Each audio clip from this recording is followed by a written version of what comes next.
Este podcast foi produzido pela WePod, Inteligência em Podcast. Two women very important in your life, and you kill them both.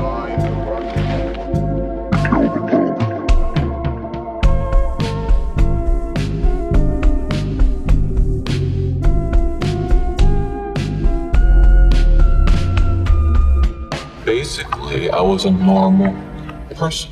Bom dia, boa tarde, boa noite, seja lá qual for o horário que vocês estiverem ouvindo esse podcast. Eu sou a Marisa e hoje eu vou gravar sozinha aqui pra vocês o podcast sobre o Eric Smith, que pra quem não conhece foi um dos assassinos mais jovens registrados na história. Com apenas 12 anos, ele cometeu um assassinato simplesmente de extrema violência. Mas antes da gente começar o caso, eu gostaria de, em nome da equipe do Apenas um Podcast, no caso eu, o Thiago, e o pessoal da iPod que ajuda a gente a editar o nosso programa, agradecer demais vocês. Gente, a gente não sabe o que aconteceu, porém subimos muito no ranking dos podcasts de True Crime, que é uma categoria que é muito concorrida. Também, de acordo com as métricas, a gente pode perceber que a gente foi um dos podcasts de True Crime mais ouvidos lá de Moçambique. Então, muito obrigada a todo mundo que ajudou a compartilhar o nosso projeto, porque como a gente sempre fala, só de vocês tirarem um print e postarem nos stories que estão ouvindo a gente, já ajuda demais no nosso plano de dominação mundial. Então, um beijo especial para todos os nossos ouvintes, um beijo pro pessoal de Moçambique, de Portugal, de Angola, e também quero agradecer muito a Cibele,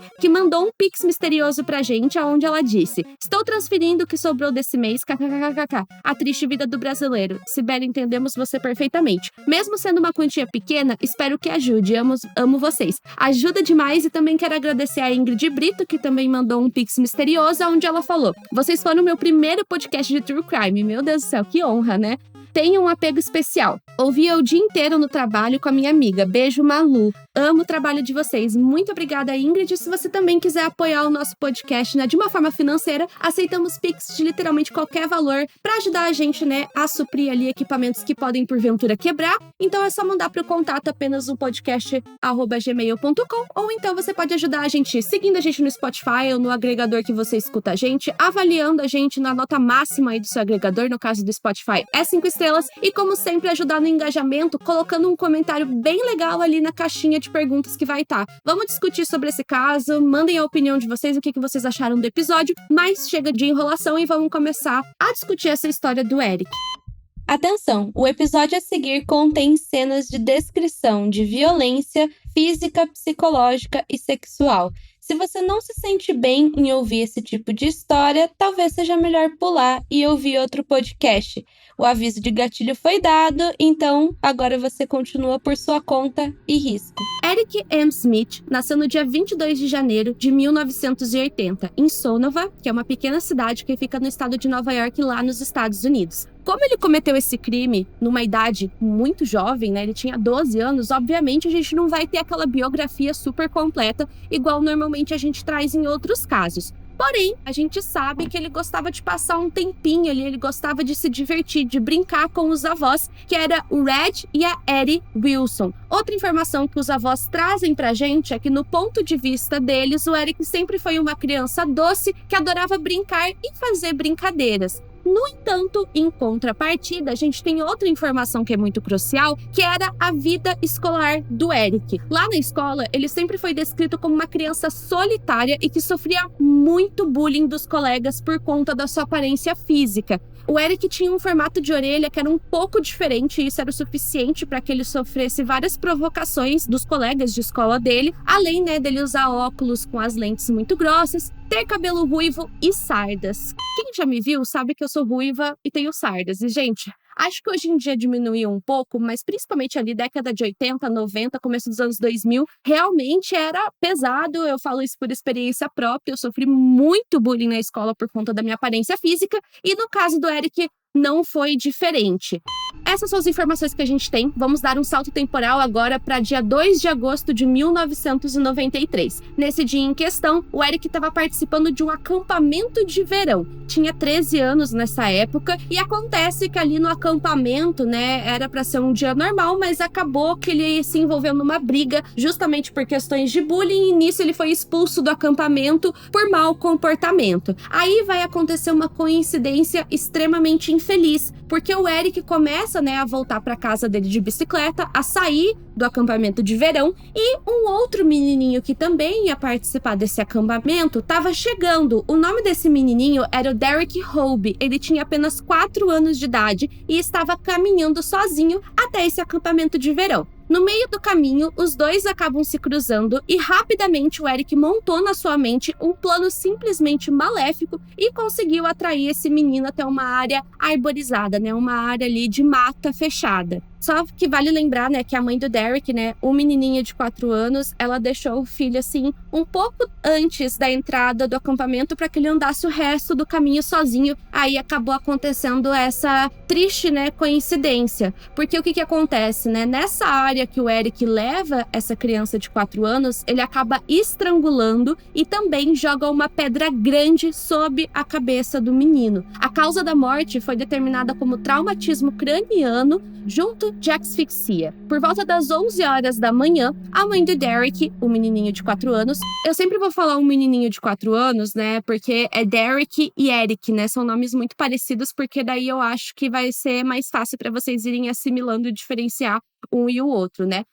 Mas, de qualquer forma, né, a mãe da vítima chega por volta das 11 horas da manhã para buscar o filho dela e nisso ela descobre que o filho nem sequer tinha chegado ali no acampamento. Então, desesperada, ela chama a polícia e após 4 horas de buscas, infelizmente, eles acabam encontrando o corpo do Derek, né? Eles não conseguem encontrar ele com vida. Nisso, né, através da perícia, eles descobrem a causa da morte, na qual eu já falei para vocês, e também, né, descobrem que o assassino tinha feito algumas coisas ali na cena do crime, além das que eu falei pra vocês. Como, por exemplo, né, o Derek carregava consigo uma lancheira onde havia uma banana, um suco daqueles de caixinha, e o assassino jogou o conteúdo da lancheira, né, a comidinha dele, em cima do corpo. Além disso, né, esse fato eu acho que é um dos mais, assim, tudo é desesperador, porque como vocês puderam ver, todo esse caso foi de extrema violência, de extrema raiva, né, a gente já vai lidar um pouco mais sobre essa questão da avaliação psicológica que o Eric acabou recebendo depois, né? Mas a gente consegue ver a extrema violência em que tudo foi conduzido, mas além daquela morte que já foi brutal, a forma como essa criança, né, de 4 anos morreu, também teve uma questão de que ele foi abusado sexualmente. Ele foi abusado através de um graveto que foi retirado de uma árvore próxima. E o que acontece, né? Muitas pessoas têm a falsa ideia de que abuso sexual só acontece de pessoa com pessoa, né? Pode ser realizado esse abuso com objetos, e foi o que aconteceu no caso do Derek. Além disso, de acordo com a polícia, o assassino, que até então eles nem sequer imaginavam, né, que seria um pré-adolescente, teria arrumado o corpo da vítima. Eu vou ler agora um pedaço, né, de um depoimento do investigador principal do caso, que era o Charles Wood. O tênis esquerdo foi removido e estava caído perto da mão direita do Derek. Já o tênis direito tinha sido removido e estava perto da mão esquerda do Derek. Quase parecia que o corpo tinha sido colocado nessa posição propositalmente. No decorrer dos dias da investigação, obviamente, eles acabaram interrogando o Eric. E por que eu falei que eles interrogaram ele de forma óbvia? Porque a polícia, né, consegue o registro e eles descobrem, né, que o Eric tinha saído mais ou menos ali no mesmo horário que a vítima estava chegando no acampamento. Durante o depoimento do assassino, né, do Eric Smith, ele mudou a história diversas vezes. Na época, o investigador que fez o interrogatório nunca sequer imaginou que ele era o assassino, né? Porque a gente nunca vai achar que uma pessoa tão jovem é capaz de cometer um crime tão cruel, mas eles achavam que, na verdade, talvez o Eric Smith tivesse visto alguma coisa ou até mesmo presenciado o crime e, devido a uma questão traumática, ele não estava conseguindo falar isso para a polícia. Então, inicialmente, eles pensaram, né, que o Eric era uma pessoa inocente, assim, né, como eu acho que seria o senso comum mesmo, né? Até porque a gente já fez um outro podcast aqui, há um tempo atrás, sobre a Mary Bell e o Graham Young, que foram outros assassinos ali que cometeram os crimes no início da pré-adolescência, na infância. Por mais que realmente existam alguns casos de pessoas que cometeram barbaridades ainda muito jovens, também não é uma coisa comum, né, gente? A gente nunca vai esperar esse tipo de coisa e os investigadores nem sequer imaginavam. Mas a polícia, como eu falei, eles tinham certeza que talvez o Eric tivesse presenciado alguma coisa, porque ele foi capaz de descrever precisamente quais eram as roupas que a vítima estava utilizando e também sabia que ela estava carregando uma lancheira na mão. Inclusive, durante o depoimento, ele chegou a dizer que o Derek, né, a vítima, seria uma uma pessoa muito legal. Além disso, né, os investigadores falaram que durante, né, esse primeiro interrogatório do Eric, teve alguns momentos que ele parecia estar feliz, né, que até ele tinha essa postura de estar feliz, né, ele ficava meio que pulando, sorrindo, mas de repente teve um momento do interrogatório que ele simplesmente mudou a feição, a voz dele começou a falhar e também ele começou a ficar com a cabeça baixa. E, inclusive, ele chegou a levantar os punhos e dizer: "Vocês acham que eu o matei, não é?" Nisso, a polícia, né, mais do que nunca, começou a achar que talvez ele tivesse passado por uma experiência traumática, como eu disse pra vocês. E durante o interrogatório, a polícia entrega pra ele um Kool-Aid, que é tipo um suquinho de caixinha que tem lá nos Estados Unidos, vermelho, que era exatamente o mesmo que a vítima estava levando aquele dia, mas acabou sendo só uma coincidência. Porém, assim que o Eric viu aquele suquinho ali na sala dos policiais, ele pegou a caixa do suco e jogou no chão. Então, né, obviamente, os policiais pensaram: nossa, como que ele sabe, né? Ele teve essa reação com o suco de caixinha. Como que ele sabe que esse suco de caixinha estava na cena do crime? Porque ficou bem claro como que uma coincidência tão grande dessa ia acontecer. Ele ter uma reação, né, nervosa dessa, de simplesmente ver um suco de caixinha na frente dele e ser exatamente a mesma marca e o mesmo sabor que foi jogado sobre o corpo da vítima lá na cena do crime. Então, assim, os dias foram se passando, então, só relembrando, né? No dia 2 de agosto de 1993 foi o dia do assassinato, e no dia 8 de agosto de 1993, o Eric acabou confessando o crime para a mãe, né? Ele contou todas as informações, contou que matou, né, o Derek de 4 aninhos. Depois, né, obviamente, a mãe levou essas informações para a polícia, e aí sim, né, eles começam a fazer a investigação da forma que realmente aconteceu, né? Considerando o Eric como um assassino e não como uma possível testemunha ou até mesmo vítima de toda essa história. De acordo com o próprio Eric Smith, a motivação para ele ter matado aquela criança teria sido que ele estava tendo um dia ruim, e que alguns meninos teriam brigado com ele, assim como nesse mesmo dia ele havia brigado com o pai e a irmã mais velha. Ou seja, ele estava muito nervoso e ele decidiu descontar a raiva dele no Derek. Obviamente, né, ele passou por uma avaliação psicológica, aonde, pelo psiquiatra da defesa, ele foi diagnosticado com um transtorno explosivo intermitente, um transtorno mental que torna os indivíduos violentos e imprevisíveis. Mas alguns especialistas da promotoria disseram que esse transtorno é muito raro de ser diagnosticado em pessoas com a idade do Eric, né? Então, no caso, ele tinha 13 anos. Eu não consegui achar muitas informações, inclusive se ele fez outras avaliações depois de mais velho, né? Mas, como eles mesmos disseram, né, é raro, mas também não é uma coisa impossível. Ele chegou a ser submetido a extensos testes médicos com vários especialistas, tanto da defesa quanto da acusação. Eles examinaram, inclusive, as funções cerebrais, os níveis hormonais, e não encontraram nada que conseguisse explicar o porquê que ele teve um comportamento tão violento igual ele teve naquele dia. De qualquer forma, o julgamento aconteceu cerca de 1 ano depois, mais precisamente no dia 16 de agosto de 1994. Ele acabou sendo condenado por assassinato em 2º grau e sentenciado à pena máxima que estava disponível para jovens da idade dele na época, que seria o mínimo de 9 anos de prisão até prisão perpétua. Vamos tentar explicar essa condenação, que é uma coisa que vocês sempre confundem. Basicamente, ele foi condenado à prisão perpétua com liberdade condicional. Porém, ele deveria ficar preso por minimamente 9 anos.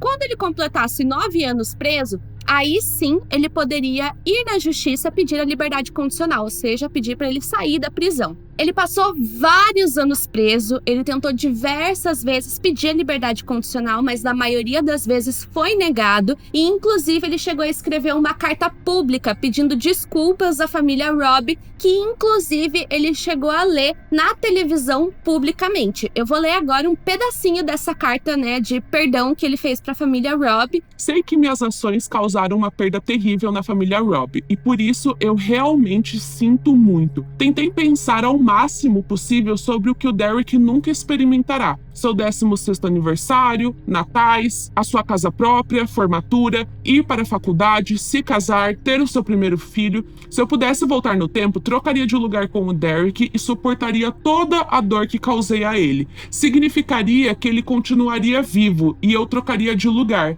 e passaria por toda a dor que ele sentiu, mas eu não posso fazer isso.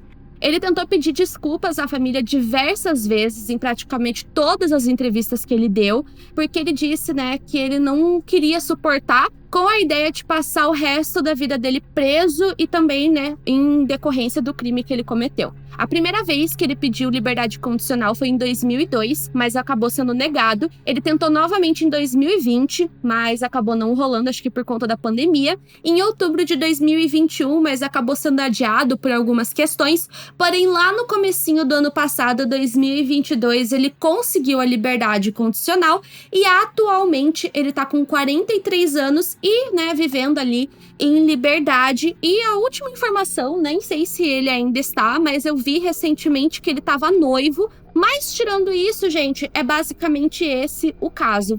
Vocês conheciam? O que vocês acharam de toda essa história? O que vocês acharam da condenação? Realmente, né, é muito bizarro, na minha opinião, pensar que uma pessoa tão jovem, com tanta raiva dentro de si, ou seja lá o que for, né, o que aconteceu, fez um crime tão brutal contra 4 anos. Pra mim ainda é um bebê, sinceramente, com 4 anos. Então, assim, é muito triste mesmo. Pelo que eu vi também durante a prisão, ele não teve nenhum outro tipo de comportamento violento. Mas, né, gente, é uma coisa muito triste. E agora, né, é ficar observando, né, como que vai estar ele nessa liberdade condicional. Mas até o momento a única informação é que ele tava noivo e é isso mesmo. Agora, pessoal, eu vou ler os comentários que o pessoal deixou no nosso podcast que a gente fez sobre o caso da Suzane von Richthofen. A gente recebeu algumas críticas construtivas, né, do pessoal que estava falando que a gente demorava muito na introdução. Eu tentei fazer a introdução o mais rápido possível, mas vamos ler, né, os comentários. O Thalilson Oliveira de Freitas comentou: assustador. Já a Linz Kaiser comentou: amei esse episódio e também acho que o Andreas é a maior vítima disso tudo. Amo o podcast de vocês e precisei ficar sem ouvir por um tempo porque tava bem a bublé das ideias. KKKK. Compreendo, acho que eu sempre tô a bublé das ideias, né? A Rafaela Bastos comentou: gostei muito. Já a Gil comentou: os melhores, episódio maravilhoso como sempre, coração vermelho. E já quero os episódios da Matsunaga e do caso Nardoni. A gente não tem esses ainda, hein, gente? Qual que vocês querem que a gente traga primeiro, Matsunaga ou Nardoni? Mas a gente vai trazer os dois, tá? Pode deixar. A Isa comentou: amei o episódio como sempre, vocês são muito profissionais e divertidos. Tô mandando seus episódios pra todos os meus amigos, que são poucos, mas pelo menos não sou só eu. Isa, isso já é maravilhoso. E, gente, compartilhar com os amigos é uma das melhores formas que vocês têm de ajudar a gente, porque isso ajuda, né, a novas pessoas conhecerem o nosso projeto e tal. E como disse lá no começo do episódio, a gente subiu muito no ranking, gente. A gente subiu muito no ranking da categoria nossa, né, que é de True Crime, que, como eu falei, é uma das mais concorridas, então muito obrigada. Já a Ana disse: você, Marisa, olha, sou eu, foi responsável por me trazer ao mundo do crime. Começou com o TikTok, Instagram, depois conheci seu podcast. Agora, meu aniversário é tema investigação criminal. Beijo, adoro vocês. Ai, adorei o tema, Ana. Já consigo imaginar vários detalhes. Eu já vi outras pessoas fazendo tema investigação criminal, principalmente pessoas que depois querem se tornar peritos e tal. Depois manda foto da decoração do aniversário, a gente vai querer ver. A Mariana comentou: meu Deus, finalmente sobre o caso von Richthofen. Muito bom, estava ansiosa para este caso. Realmente, né, faz o quê? 3 anos que a gente tem o podcast, praticamente. A gente só falou do caso von Richthofen, acho que é o caso mais conhecido do Brasil esse ano, então, ó, realmente demorou. Já a Roberta Elitus comentou: acho que eu falei seu nome errado, Roberta, mas vamos lá. Acho que vocês dois não têm noção da quantidade de pessoas que vocês já mudaram. Hahaha. Nossa, eu tomei um susto, né, que começou. Acho que vocês dois não têm noção. Eu pensei, putz, lá veio o hate, mas acho que não é. Eu ouço casos repetidos de tanto que eu amo vocês. Até a junção das vozes contando me deixa confortável. Ai, gente, que bom, né? Porque realmente a gente lida com assuntos muito pesados, né? A gente tenta trazer sempre, né, o máximo, né, de responsabilidade, o máximo de profissionalismo na forma que nós narramos os casos. Então, é muito bom receber esse tipo de comentário. Já a Ana disse: ótimo episódio, sou de Portugal e conheço esse caso. Como vocês falaram, é conhecido internacionalmente, ó, estávamos certos. Ouço vocês sempre preparando o jantar. Um beijo enorme, adoro vocês. Muito obrigada, Ana. Um beijo pro pessoal de Portugal. A Sara de Freitas comentou: episódio excelente. O Desfrutar comentou: muito bom. E a Cibele comentou: que episódio foda. Não conhecia muito bem o caso da família von Richthofen e só estava esperando vocês postarem sobre. Só consumo conteúdo de True Crime pelo podcast e pela conta de vocês. Ai, fico honrada, Sibeli, né? Tem muitos criadores bons, né? E saber que a gente é os que você mais consome me deixa contente. Já o Traimo comentou: olá, equipe, apenas um podcast. Estou escrevendo esse comentário antes de escutar o podcast, mas já tenho a garantia de que será um episódio maravilhoso como todos os anteriores. Vos acompanho de Moçambique. Beijos. Olha só, Traimo. Não sei se eu falei seu nome corretamente, mas muito obrigada. Inclusive, lá no comecinho eu comentei, né, que acho que foi em julho. No final de julho, a gente foi o podcast de True Crime mais ouvido de Moçambique. E eu e o Thiago, a gente ficou muito feliz com essa notícia. Então é muito legal saber que vocês acompanham a gente de outros países. Se você é de outro país, deixa aí na caixinha de perguntas do Spotify. A gente quer saber de onde você tá ouvindo a gente. E pra finalizar, o comentário da Jess, que está sempre comentando nossos podcasts, ela disse: vocês dois, com toda certeza, são o meu Batman e Robin. Adorei a comparação, até porque o Batman é o meu super-herói favorito. Juntos são excepcionais, arrasam como sempre. Aí ela colocou entre parênteses: especial do Gugu, pelo amor de Deus, emoji rindo. Gente, pra quem não sabe, a gente pensou em fazer um podcast especial com os casos do Gugu. Porque pra quem não sabe, né, o Gugu fez certas coisas durante a carreira dele, assim, bem doidas, assim, dentro do universo criminal. Daí a gente tava pensando em fazer um episódio especial sobre isso. Antes de eu encerrar o podcast, né, gostaria de falar que semana passada a gente postou um podcast de um caso sobrenatural. E por conta, né, de tudo que aconteceu durante a gravação, foi um episódio muito difícil de gravar. A gente vai fazer um outro episódio sobre esse caso. Então, se vocês forem lá, vai ter o especial com o caso, né, sobrenatural, sobre o ponto de vista que inspirou a história do filme Verônica. Mas em breve a gente vai produzir um outro episódio sobre esse mesmo caso, só que sobre um ponto de vista diferente, tá? Porque quando eu fiz a minha pesquisa inicial desse caso, eu não achei nenhuma outra divergência, mas depois, pesquisando mais a fundo, eu descobri que tem outras divergências, principalmente em relação à mãe, e que esse caso, né, sob o ponto de vista atual e do ponto de vista dos irmãos da vítima, muito provavelmente, né, não é um caso sobrenatural. Como a gente sempre fala, cada um acredita no que quer.